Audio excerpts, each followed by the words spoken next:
Assalomu alaykum hurmatli muxlislar. Bugun 9-iyun haftaning dushanba kuni 2025-yil. Xo'p, mana ko'p kishi so'ragan shu arzon kiloli materiallar bormi deganlarga, xo'sh. Manzil shu Farg'ona viloyati Uchko'prik tumani Muxlis oshxonasini yonida joylashgan. Telefon nomerlarini avvaldan ko'rsatib qo'yamiz. Şu uchalasi ham sizniki. Ha, xullas xohlaganiga telefon qilaveradi. Ha. Tepadagi ikkitasiga telefon qilaverasizlar ekan.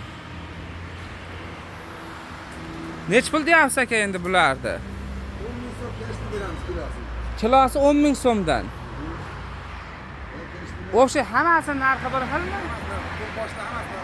Top boshlar ekan, hammasini narxi bir xil ekan. 10 ming so'mdan ekan, ko'proq olsalarni kelishtirib berishar ekan.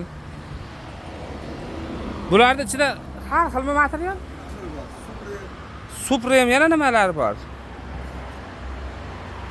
Alisteri bor, Supreme bor, Likrasi bor. Hozir mana bu katta, bular kattaligimi? Kattaliklar 10 metrgacha bor. Ha, kattaligi 10 metr. Bu ham o'sha kiloga sotilaveradi. Shunar. 1 metrdan 10 metrgacha. 1 metrdan 10 metrgacha 10 ming so'm kilosi. Taroziga qo'yishadi. O'sha nech kilo chiqsa, hop. Ichkarilarda ham mana ko'p ekan materiallari. Endi ko'p kishi arzon, ana yosh bolachalarga kiyim, shunaqa narsalarni ishlab chiqadi. O'zi shu detskiy yosh bolachalarga futbolka shortiga ishtoncha chiqaradi.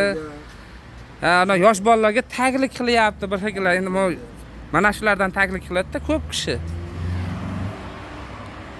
Mana arzonchilardan ko'rsating, haligi ko'p odamlar faqat arzon, eng arzonidan ko'rsating dedi.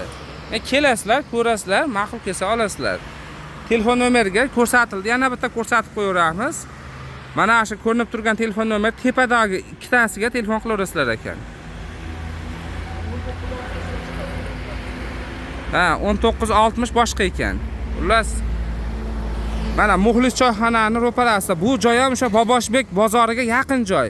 Boboshbek bozori bilan bu joyni o'rtasida 1 kilometr masofa yo'q. Qayerda hamda nima qilsa bo'ladi, kirib chiqsa bo'ladi.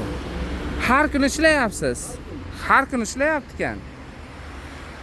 Kelaverasizlar. Endi vaqtliroq kelsalar, ertalabda salqinda hamda tanlab yurib bemalol olaverasizlar-da.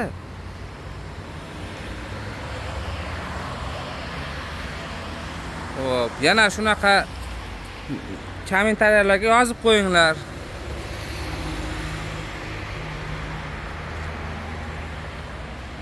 Nima ko'rsatishimizni keyin aytaverasizlar.